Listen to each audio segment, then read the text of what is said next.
morning, distinguished Toastmasters and dear guests present here. So the today's theme of the day is the whether the animals are the status symbols or not. So if I ask a simple or basic question from all of you that what do you mean by status symbol? What's the definition that can be provided to a word status symbol? Any ideas? Affordability. Affordability. Affordability, okay. And Anything that is expensive or rare. expensive or rare. Okay. I wanted to say we use animals as metaphors in our day-to-day talk. Okay, you should be faithful like a dog, something like that. Okay. Anything which makes you different from others.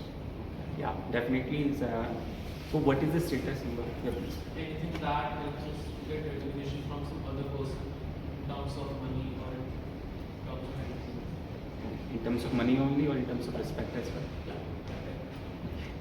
So our status symbol is basically a external or symbol of a person in a society, which is an indicator of its social and economic position. This term was first coined in 1955 and published in a publication in the year 1959. So next question is what could be the possible or what were or are will be the possible status symbol of the society. For example, like honeymoon is also become a status symbol nowadays. So what were the status symbol in the past, what are now the status symbol, or what will be the status symbol in the coming years.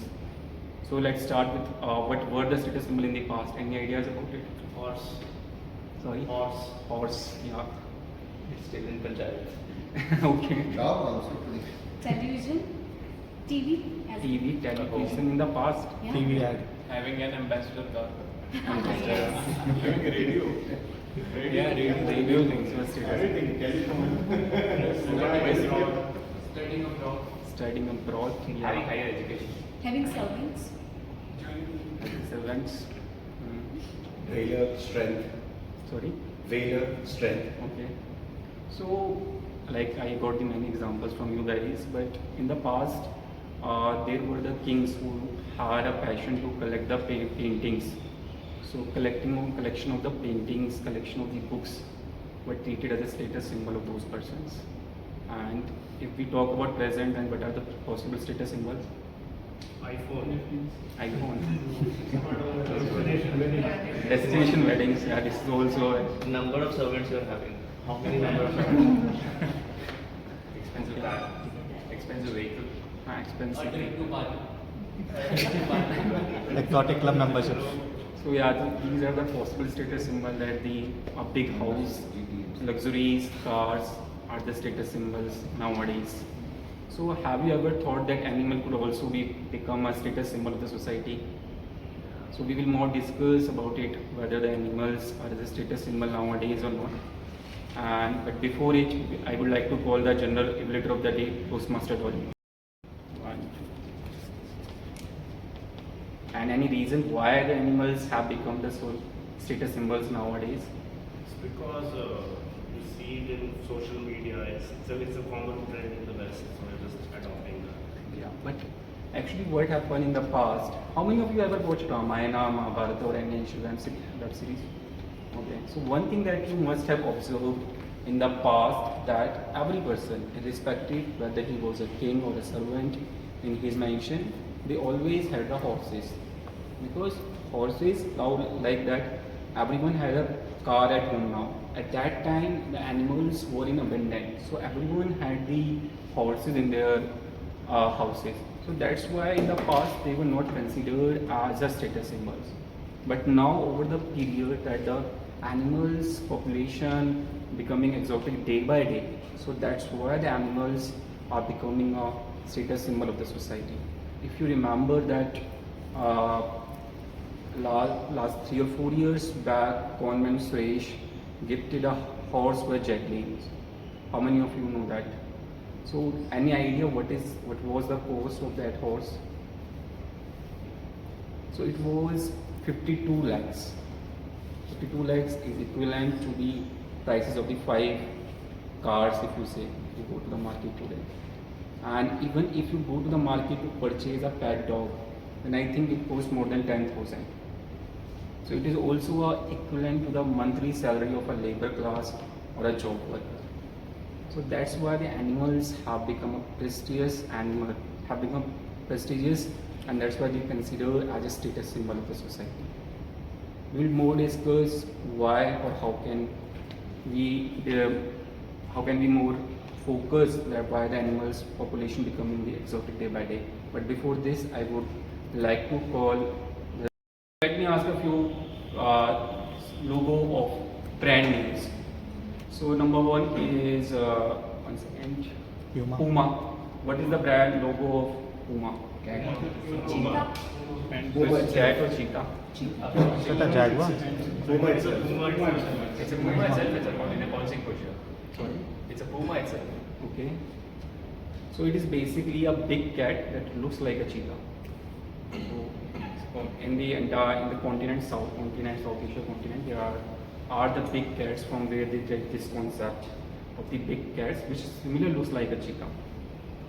And Ferrari. Horse. Okay. And Red Bull, it is simple one. Bull. Okay. So have you ever thought about why the companies are keeping or incorporating these logos as their incorporating these animals as their brand logos? They're invoking the emotions. They're invoking the emotions. Right. They want to embody the character of the animal in their product. Right. And the thoughts. So They want- basically, I think that's one. They want to reflect the what quality have their product with the animal has. Right. So what they link with it, because the companies basically the qualities or the talent the animals have, they want to resonate these talents and the qualities with the products. For example, Red Bull provides you energy. So bull is a symbol of the energy, stamina, and action. So again, this also established that the animals should be considered as a status symbol of the society. So with this, I would like to call the second speaker of the day, Toastmaster Bhavi. The animals are the status symbols or not. So how many of you have the pet at their homes? Okay, so how do you take care of your pets? Any ideas, any thoughts that you want to share? Like, I have a Labrador at my house. okay. So, like I feel very connected to him. So when it comes to taking care of him, so the body temperature is very high as compared to human being of the dog, specifically Labrador. So keeping the cool temperature around him and giving the proper diet, and as he is getting older, he is around 11.5 years of age. So their lifespan is around 12 to 13 years. So he is getting ill now that is. So I am very fearful to lose him. So I'm just doing whatever I can do for him in my best possibility when it comes to diet or taking him to walks. Paras, you want to share your thoughts? It's actually my mother who takes care of her mostly. I'm just the one who. So it is just a request from my side, although you have the pets, but do not leave the pets freely in the streets or in the garden because it might hurt to the other person. I have a bunch of sparrows. Oh. So I call them Chinku Minku. I don't know who they are exactly. But it's a daily routine. Like I serve them with broken rice and water. They always come, they just make a very beautiful noise and they just go. Okay. So, like you have the sparrows in the house, so everyone has something, but at that time you're taking care of pets, also take care of the street dogs as well, because there are a number of the cases now the street dogs do not get the proper food, and that's why they get died. So it's my request that please take care of pets, but also take care of the street dogs as well. This is one of the way that you can save the animals on this earth. So with this, I would like to call the next speaker.